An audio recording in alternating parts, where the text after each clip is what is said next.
మన భారత్ దెబ్బకి మోదీ గారి దెబ్బకి పాకిస్తాన్ నల్లలాడుతుంది. ఎంత భయపడుతుందంటే పాకిస్తాన్ జనరల్ మునీర్ కూడా సైన్య అధ్యక్షుడు మునీర్ కూడా బంకర్లో దొంగకున్నాడో లేకపోతే దేశం వదిలేసి పారిపోయాడో కూడా తెలియదు పరిస్థితి.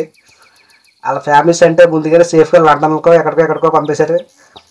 కొంతమంది జనరల్స్ అయితే 250 మంది రాజీనామా చేసినట్టు సైన్యం 1200 మంది రాజీనామా చేసినట్టు వార్తలు కూడా వస్తున్నాయి బయటికి.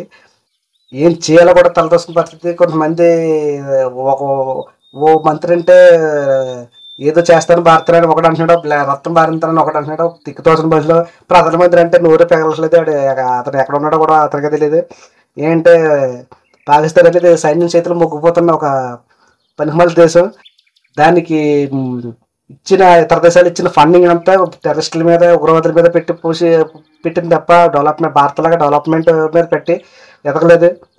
అది ఎదగకపోవడం వల్ల భారత్ మీద అక్కసు పెంచుకుని భారత్ని ఏదో చేయాలనే ఉద్దేశంతో కొంత జనాలను ఇబ్బంది పెట్టాలని సివిలియన్స్ని టెర్రరిస్టులు టార్గెట్ చేసుకుని చంపాడు.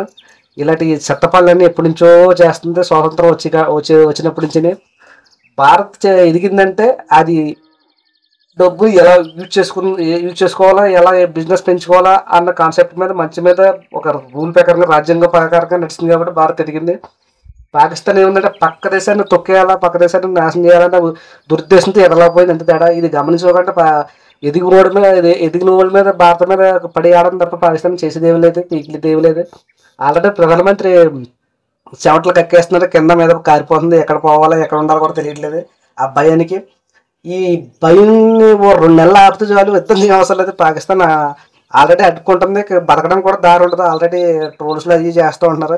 మీరేం పాకిస్తాన్ అని అవసరం లేదు, కొట్టినా ఇక్కడ వచ్చి చేసేది లేదు. ఆల్రెడీ మీ దరిద్రంలోనే బతుకుతున్నాం, మా దరిద్రాన్ని అరగంటలు కూడా మీరు ఆపలేరని కౌంటర్లు వేసి మీమ్స్ చేసే పరిస్థితి కూడా పాకిస్తాన్లో ఉంది.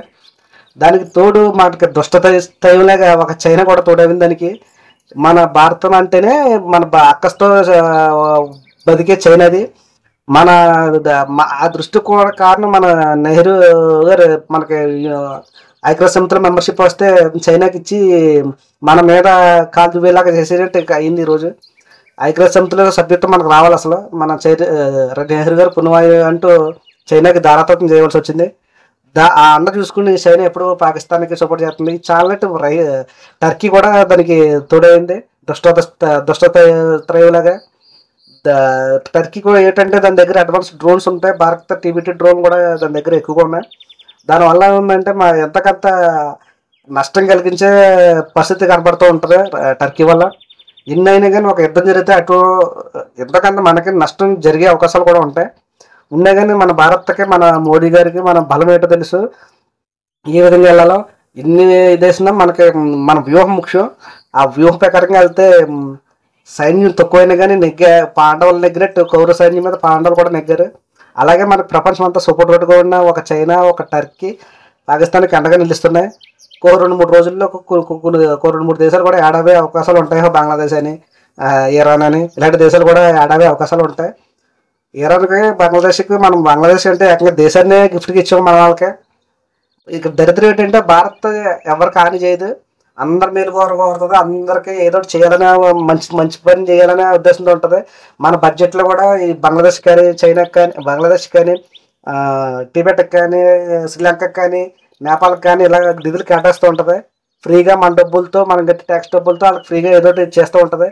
ఇవన్నీ మర్చిపోయి విశ్వాసఘాతక దేశాలు ఇవన్నీ. అయినా ఇవి మన మీద ఎప్పుడు శత్రువులతోనే ఉంటాయి.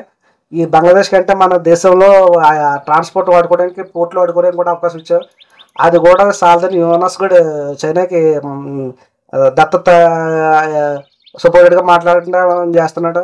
ఇలాగ కొన్ని చోట మోట దేశాలన్నీ ఈ పాకిస్తాన్ సపోర్ట్ చేస్తాయి. ఎన్ని చేసినా ఎవరు చేసినా డబ్బు పూర్వకంగా ఎవడో ఇవ్వలేడు పాకిస్తాన్కి. ఏదో 4 రోజులు చేస్తారు అవి ఇవని మన భారత్ని ఇబ్బంది పెట్టడానికి. తర్వాత నుంచి ఎవడో ఊరికనే ఎవడో ఇవ్వడానికి 10 రూపాయలు ఎట్టి ఒక స్నాక్స్ కొని ఇవ్వడానికే కొంతమంది ఇబ్బంది పెడతారనో ఎంతో స్నేహితుడైనా. అలాంటిది 1000 కోట్లలో వాళ్ళకి డిఫెన్స్ ఎక్విప్మెంట్ ఇవ్వాలంటే ఏ దేశానికి కూడా సాధ్యం కాదు. ఒకవేళ ఇచ్చినా దానికి వడ్డీలు, చక్కెర వడ్డీలు మొత్తం రాసుకుంటూ ఉంటాయి. ఏమి ఇచ్చినా దేశం అనేది మన భారత్తో పెట్టుకుంటే ఇక అది అడుక్కునే కాదు, పాదోపాదాలను పడిపోయే అవకాశాలు కూడా ఉన్నాయి. నా అంచనాపూర్వకంగా మోడీ గారు చాలా తెలివైన ప్రైమ్ మినిస్టర్. ఒకప్పుడు అటల్ బిహారీ వాజ్పేయి తర్వాత మన మోదీ గారి పరిపాలన చాలా స్ట్రాంగ్గా ఎదిగింది భారత్. ఏంటంటే సర్ణ చతుర్భుజ అని ఆ టైంలో రోడ్లు మా హైవేస్ నేషనల్ హైవేస్ నిర్మించిన అటల్ బిహారీ వాజ్పేయి గారు ఈరోజు మోదీ గారు ఎక్కడో ఉన్న పొజిషన్లో 4th ప్లేస్కి ఎకనామికల్గా మన ఇండియా ఎదిగిందంటే దానికి మన ప్రధాని మోదీ గారు దేశం అంటే నమ్మకమైన ప్రేమ ఉన్న మోదీ గారు మనకి దేశానికి ఎంతో సేవ చేశారు. ఈ టైంలో కూడా భారత్ని ప్రతి దేశం మంచిగా ఒక పెద్దల్లా ఫాలో అవుతుందంటే అది మన ప్రధానమంత్రిగా మోదీ గారి విజనే. అలాంటి విజనరీ లీడర్లలో మనం గవర్నమెంట్ చాలా ముందుకు వెళ్తూ ఉంటుంది. ఈ ముందుకు వెళ్ళడానికి పాకిస్తాన్ జీర్ణించుకోలేక మన భారత్ మీద అక్కసు కక్కుతూ ఉంటుంది. దీనివల్ల ఈ టెర్రర్ అటాక్స్ అయ్యి సైడ్ ప్రాక్సీ వాళ్ళు కూడా చేస్తే డైరెక్ట్గా మన మీద తలపడే దమ్ము ధైర్యం లేక. కాకపోతే దీనికి సరైన సమాధానం చెప్పే టైం దానికి వచ్చేసింది. ఈ రోజు కానీ రేపు కానీ ఎల్లుండి కానీ ఎప్పుడైనా జరగచ్చు. దాని మీద మామూలుగా ఉండదు మన మోదీ గారి యాక్షన్. కాకపోతే మోదీ గారు అంత స్ట్రాటజీ లేకంటే ఇన్ని రోజులు పెట్టి ఇవన్నీ ఎక్విప్మెంట్ ఇవన్నీ సమకూర్చుకోవడం కూడా అది నేను అనుకోవడం ఏంటంటే మెయిన్ ఎవరైతే మెయిన్ ఉగ్రవాదులు ఉన్నారో పెద్ద తలకాయలు ఉన్నారో వాళ్ళకి సపోర్ట్ చేసిన వాళ్ళు ఉన్నారో వాళ్ళందరూ తుడిచిపెట్టి చేస్తారేమో అని అనుకుంటున్నాను. డైరెక్ట్ మిలిటరీ యాక్షన్ వాళ్ళ మిలిటరీ మీద పడకుండా ఒకవేళ చేసిన ప్రిపేర్డ్ ప్లాన్ ఏంటంటే వాళ్ళ మీద అటాక్ చేసినప్పుడు ఆ గవర్నమెంట్ ఏమన్నా వచ్చి మిలిటరీ మీద మన దేశం మీద వచ్చే అవకాశాలు ఉంటాయి. అప్పుడు మనం అఫెన్స్ గురించి మనం ముందుగా ప్లాన్ పెట్టుకున్న ఇదంతానే అని నేను అనుకుంటున్నాను. ప్రజలు కూడా కొంతమంది అలాగే అనుకుంటున్నారు. కాకపోతే ఇది ఏంటంటే ఎవడైతే మన ఈ పహల్గామ్ ఉగ్రవాద దాడికి కారణమయ్యాడో మాస్టర్ మైండ్ చేసినవాడు చేయించినవాడు వాళ్ళకి సపోర్ట్ ఉన్న వాళ్ళు అందరినీ ఇజ్రాయెల్ ఎలా తీసిపారేస్తుందో వాళ్ళ శత్రువులను అలా ఆ విధంగా తీసిపారేస్తేనే మన ఇండియా అంటే మళ్ళీ భారత్ పేరు ఎట్టాలంటే వచ్చి పడిపోవాలా పాకిస్తాన్కి. అలా చేస్తారని నాకు నమ్మకం, చాలా నమ్మకం. ఏంటంటే మోదీ గారు మామూలు లీడర్ కాదు. అలాంటి స్ట్రాంగ్ లీడర్లో అతను అన్నాడంటే చేస్తాడనేది ప్రజల నమ్మకం గట్టిగానే. అతను మాట ఇచ్చాడంటే అది జరుగుతుందని 100% ప్రతి ఒక్కరికి ప్రజలకు తెలుసు. ఇప్పుడు మోడీ గారు చెప్పినవన్నీ చాలా వరకు చేసేసారు. అలాగే ఇది కూడా భారత్కి ఏ విధంగా రేపొద్దున్న ఏ దేశం మన భారత్ని శత్రువులో చూడాలంటే భయం పట్టే విధంగా చేస్తారని మనకి బాగా నమ్మకం ఉంది.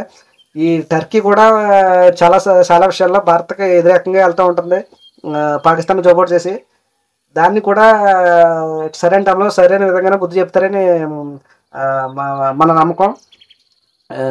ఇది ఏంటంటే భారత్ ఒక్కొక్కప్పుడు భారత్ కాదు, నయా భారత్. మోదీ గారు అన్నట్టు భారత్ అంటే అట్లాంటి పనులాగా ఒకప్పుడు తయారు చేశారు, పాలకులు తయారు చేశారు. మన మిలిటరీ దేశభక్తున్న మన మిలిటరీ మన జవాన్లు ఏంటంటే సరైన రాజకీయ ప్రోత్సాహం లేక మన గవర్నమెంట్ మన మిలిటరీ ముందుకెళ్ళకపోయింది. కానీ మన మిలిటరీ ఎప్పుడూ శక్తివంతమైన మిలిటరీ.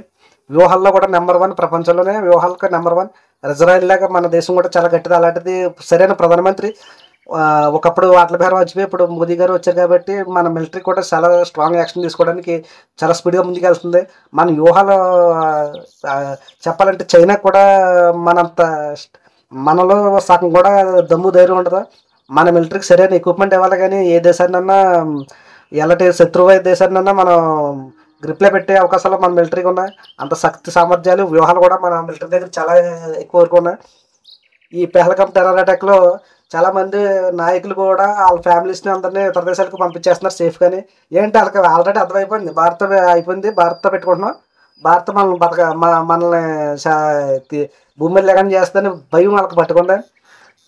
చేసినా చేయకపోయినా ఒక టెర్రర్ అనేది మనం గవర్నమెంట్ చూపించింది. కాకపోతే దీని వెనకాల ఉన్న ప్రతి ఉగ్రవాది, ప్రతి మళ్ళీ